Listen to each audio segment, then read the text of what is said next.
avec vous. Et avec votre esprit. Évangile de Jésus-Christ selon saint Jean. Gloire à toi, Seigneur. 6 jours avant la Pâque, Jésus vint à Béthanie où habitait Lazare, qu'il avait réveillé d'entre les morts. On donna un repas en l'honneur de Jésus.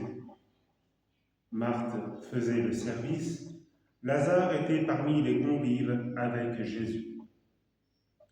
Or, Marie avait pris une livre d'un parfum très pur et de très grande valeur.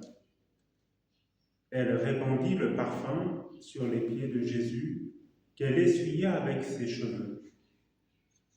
La maison fut remplie de l'odeur du parfum.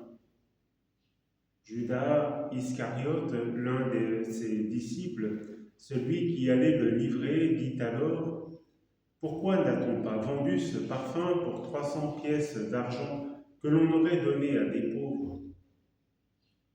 Il parla ainsi non par souci des pauvres, mais parce que c'était un voleur. Comme il tenait la bourse commune, il prenait ce que l'on y mettait. Jésus lui dit: « Laisse-la observer cet usage en vue du jour de mon ensevelissement. Des pauvres, vous en aurez toujours avec vous, mais moi, vous ne m'aurez pas toujours. » Or, une grande foule de Juifs apprit que Jésus était là.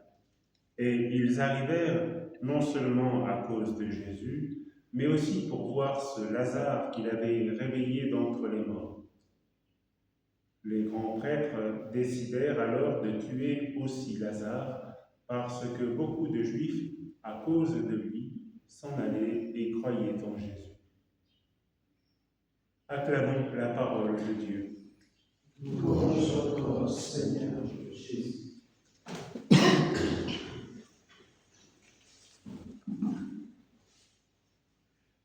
Depuis le début de la 5e semaine de Carême, les épisodes évangéliques ainsi que les différents extraits de livres du prophète Isaïe, Jérémie, voire Daniel, révélaient des intentions bien claires de pharisiens et grands prêtres pour qui il n'existait pas une autre voie de sortie pouvant leur permettre de rester tranquilles, sinon celle de faire résonner au grand jour la sentence de mort à l'endroit de Jésus. Et c'est alors que tout est mis en place pour assombrir l'horizon de l'avenir de Jésus, dont les jours de vie sur terre restent à compter. C'est donc le compte à rebours qui est déclenché.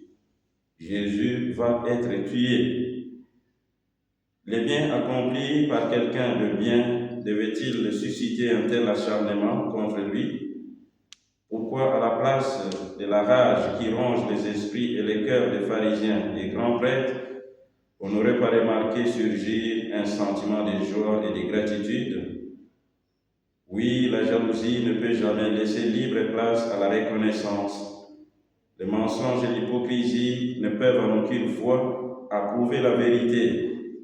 L'égoïsme ne peut regarder de bon œil un acte de charité désintéressée. L'orgueil, la mère de tous les vices, ne peut nullement pardonner à l'humilité.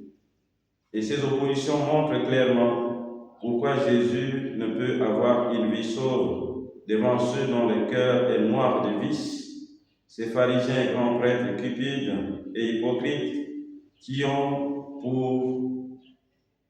peur du manque à gagner, dont la présence de Jésus, son enseignement, ses actions seraient bien la cause. Aujourd'hui, comme il n'est pas étonnant de remarquer dans l'épisode que nous propose la péricope de l'évangile de Saint Jean, comment la résurrection de Lazare, cet acte qui devait être accueilli comme merveilleux et bon, est considéré comme une gâchette, une arme qui déclenche la poudre à feu et le munition. Une résurrection qui amène à la mort. Quel contraste! Une résurrection qui divise, qui suscite des sentiments opposés. Et si dans le cœur de Marie et Marthe montent l'élan de gratitude, d'action de grâce, la joie, dans le cœur de certains juifs, c'est simplement une curiosité qui provoque la présence de Jésus, le ressuscitant, et de Lazare, le ressuscité, dans le cœur des pharisiens et grands prêtres. Par contre, c'est l'ivresse de la colère, la rage, qui fait promettre au pauvre Lazare une seconde mort, non plus issue de la maladie, mais donnée volontairement. Oui, le cœur de l'homme est compliqué et malade. Il a besoin d'être guéri. Il a besoin de la grâce divine. Et c'est cette grâce qu'il nous faut demander pour être à la hauteur de notre vocation, celle à la sainteté. Nous dirons sans doute que ces pharisiens et grands prêtres sont de mauvaise foi, que la haine a gagné leur cœur, l'égoïsme a voilé leurs yeux, que l'orgueil les a enchaînés et enveloppés, que la cupidité et l'obsession pour le pouvoir et l'argent les ont pris dans leurs pièges. Mais nous, sommes-nous différents d'eux? Ne sommes-nous pas esclaves de tout ce dont nous les accusons aujourd'hui? Ne serions-nous pas de cette nouvelle génération de pharisiens et de grands prêtres, nous qui nous considérons comme le centre du monde, nous pour qui ce qui compte et nous mobilise, c'est l'argent, le pouvoir, les honneurs, les titres et les intérêts égoïstes?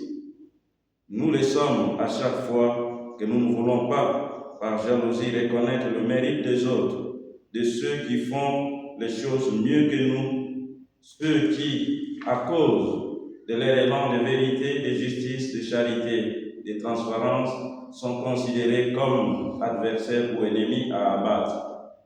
Nous sommes de ces pharisiens et grands prêtres à chaque fois que les succès des autres nous dérangent, surtout quand ils sont plus doués que nous ou plus compétents.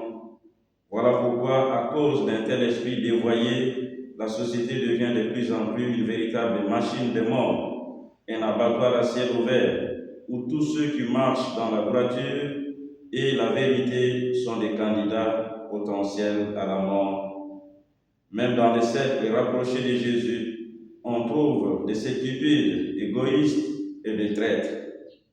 Judas, en effet, est ici présenté comme la figure emblématique de ceux qui n'opposent aucune résistance à l'attrait pour le bien matériel, à l'appât de l'argent, au désir d'être loué, acclamé et d'être reconnu.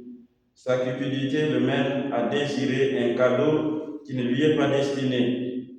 A-t-il ressuscité Lazare pour vouloir recevoir en retour une reconnaissance? Il fait des calculs sur le parfum d'autrui. Il veut détourner l'intention du donateur ou de la donatrice pour cacher sa ruse et son attachement désordonné à l'argent et au bien. Il évoque et brandit la cause des pauvres.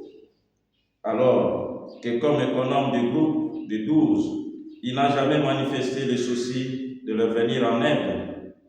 Ne sommes-nous pas de petits Judas à chaque fois que nous ne résistons pas aux assauts de la mondanité ou de la commodité, quand nous désirons que tout nous revienne, nous appartienne et nous profite à nous seuls? Si donc dans la figure de Marie, nous avons à contempler quelqu'un de reconnaissant envers Jésus, dans celle de Judas, nous est donné une invitation à un travail sur nous-mêmes, un travail de conversion. Si pour Judas, il est question d'une obsession pour l'argent, le parfum de grand prix, et pour toi, comment se montrerait ton obsession? Est-ce pour le manger, l'habillement, le pouvoir, les honneurs, l'amour propre? Demandons la grâce au Seigneur de nous unir à lui pendant cette semaine sainte afin de mieux lui ressembler, écartant de nous tous les attachements désordonnés et nous configurant aux serviteurs souffrants. Le Seigneur soit avec vous. Et avec votre esprit.